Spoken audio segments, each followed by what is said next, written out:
Kristohanon sama sa usa ka sundalo mga kaigsuunan, di ba? Aduna kitay sword, helmet, aduna kitay kanang shoes, kumplito mga kaigsuunan sama sa giingon sa atong mga kauban ila na kanang di-discuss. Apan dili nato ikalimtan mga kaigsuunan nga sa atong pakig-away sa matag adlaw sama sa usa ka sundalo mga kaigsuunan, kinahanglan gyud nato ang panaghiusa nga pag-ampo mga kaigsuunan. Kay bisan pag naa ka nining tanan, naa ka ng helmet, naa ka ng sword, naa ka ng shoes, na ang shoes sa mga sundalo mga kaigsuunan no, i-describe dito na ang iyang sole sa shoes inigtunog sa sundalo mga kaigsuunan.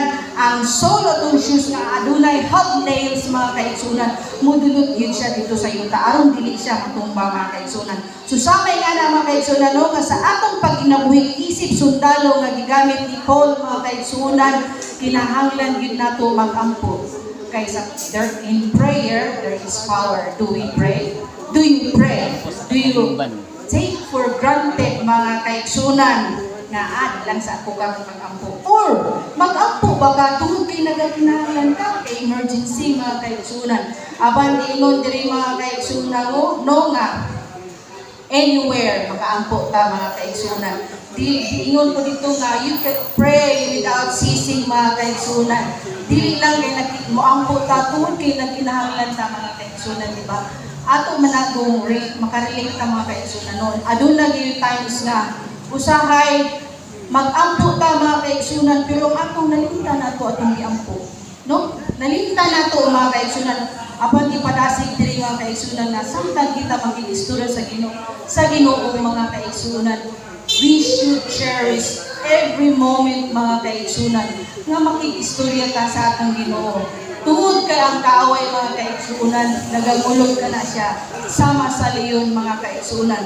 Niingon ang Diyos sa Psalms 50:15, call upon me in times of trouble mga kaigsuunan.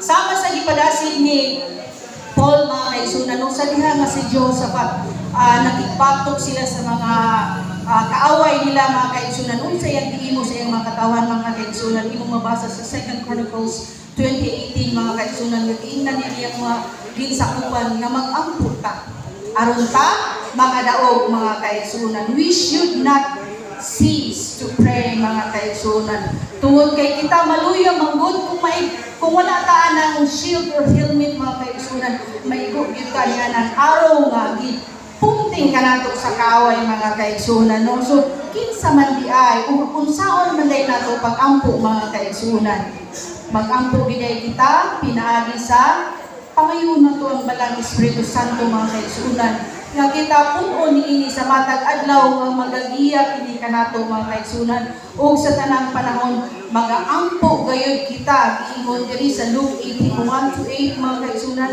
1 Thessalonians 5:17 that we should pray bisan patuod kung dili dayon tubagon sa Ginoo ato mga pag-ampo mga kaigsuunan. Kung dili matubag wala man tubag sa Ginoo ano man anak. So dili ta makabalo sa rason mga kaigsuunan, daghan kay rason mga kaigsuunan ato na niyabuan dili sa karon sunod na adlaw or dili maayo alang kanimo ang imong ipangayo mga kaigsuunan. So kinsa man di ay ang atong ampuan, ang atong isig ka believers mga kaigsuunan. Ipadasig diri nga mag-ampo kita alang sa usag-usa mga kaigsuunan.